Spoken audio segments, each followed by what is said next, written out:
जरा सोचिए, गहरा समंदर, विशाल जहाज, शांत लहरों को चीरते हुए आगे बढ़ रहे हैं। लेकिन ये जो शांति है ना, ये बस एक धोखा है। आज हम समुद्री सुरक्षा की एक ऐसी दुनिया में उतरने वाले हैं जहां खतरा हर पल हर कोने में मंडराता रहता है। हाँ, ये सुनने में शायद किसी एक्शन फिल्म का सीन लगे, लेकिन ये एक चौंकाने वाली हकीकत है। दुनिया के सबसे बिजी शिपिंग रूट्स में से एक में व्यापार और खतरा दोनों साथ साथ चलते हैं। और सबसे हैरान करने वाली बात पता है क्या है? हम यहाँ किसी नेवी के जहाज की बात नहीं कर रहे हैं। ये है नॉर्मल व्यापारिक जहाज। और इन सारे डिफेंस सिस्टम को ऑपरेट करने वाले भी कोई ट्रेंड सिक्योरिटी गार्ड नहीं, बल्कि जहाज के आम क्रू मेंबर ही होते हैं। इस खतरनाक इलाके से गुजरना उनकी जॉब का ही एक हिस्सा है। तो चलिए इस पूरे मामले की तह तक चलते हैं। समझने की कोशिश करते हैं कि ये सोमाली समुद्री डाकुओं का बिजनेस आखिर है क्या, ये हैं कौन और इनका असली मकसद जहाज का कीमती सामान लूटना क्यों नहीं है। $9.5 मिलियन। सोच सकते हैं, ये रकम 2010 में एक अकेले तेल टैंकर को छुड़ाने के लिए दी गई थी। मजे की बात यह है कि उस टैंकर में $100 मिलियन से ज्यादा का तेल था, पर डाकुओं को उसमें कोई इंटरेस्ट नहीं था। उन्हें तो बस चाहिए थी फिरौती की मोटी रकम। तो उनका बिजनेस मॉडल एकदम साफ है। ये चोरी का मामला नहीं है, ये है किडनैपिंग और फिरौती का एक ऑर्गेनाइज्ड धंधा। जहाज को कब्जे में लो, क्रू को बंधक बनाओ और फिर शिपिंग कंपनी से करोड़ों की डील करो।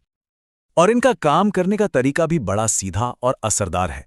ये विशाल जहाज़ों की धीमी रफ्तार का फायदा उठाते हैं, अपनी छोटी तेज नावों से पीछा करते हैं, रस्सियों और हुक से जहाज पर चढ़ते हैं और फिर कंट्रोल अपने हाथ में ले लेते हैं। उसके बाद शुरू होता है फिरौती के लिए मोल भाव का लंबा इंतजार। अब सवाल ये उठता है कि ये सब होता क्यों है। इसकी जड़ें हैं सोमालिया की जमीनी हकीकत में। एक ऐसा देश जहां सालों से कोई मजबूत सरकार नहीं है, कानून का राज नहीं है और बेरोजगारी बहुत ज्यादा है।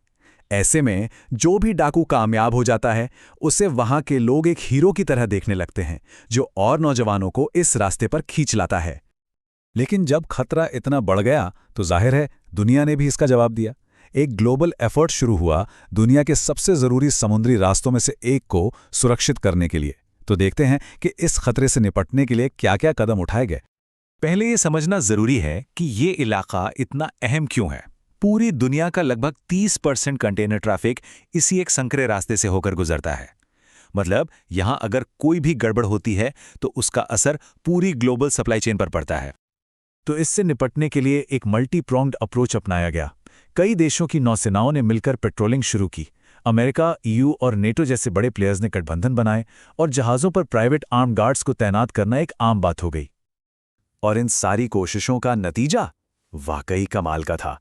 जैसा कि ये चार्ट साफ साफ दिखा रहा है, 2010 में समुद्री डकैती के मामले अपने पीक पर थे। लेकिन फिर देखिए, 2015 से 2020 के बीच इन घटनाओं में कितनी बड़ी गिरावट आई। ये इंटरनेशनल कॉपरेशन की एक बहुत बड़ी कामयाबी थी। चलिए अब थोड़ा पीछे चलते हैं इतिहास में, क्योंकि व्यापार को लुटेरों से बचाने की ये जो चुनौती है, ये कोई आज की नहीं है। ये तो सदियों से चली आ रही एक कहानी है। अगर हम आज के समुद्री रास्तों और पुराने सिल्क रोड को साथ रखकर देखें तो गजब की समानताएं दिखती हैं। हाँ, सामान बदल गया है।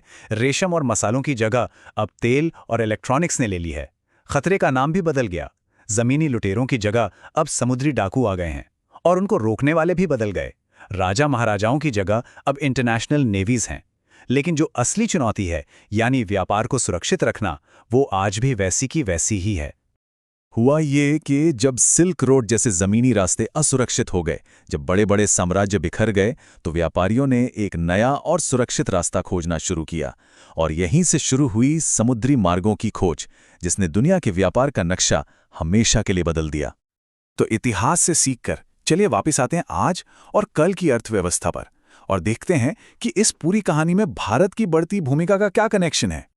देखिए, भारत की अर्थव्यवस्था बढ़ रही है और अपने व्यापार को सुरक्षित रखने के लिए भारत अपनी नौसेना की ताकत भी बढ़ा रहा है। अभी हाल ही में भारतीय नौसेना ने सोमाली डाकुओं से एक जहाज को छुड़ाया था, जो इस बढ़ती भूमिका का एक सीधा सीधा उदाहरण है। और ये जरूरी भी है, क्योंकि भारत के कई बड़े बड़े सेक्टर्स हैं जो पूरी तरह से सुरक्षित समुद्री रास्तों पर ही निर्भर हैं।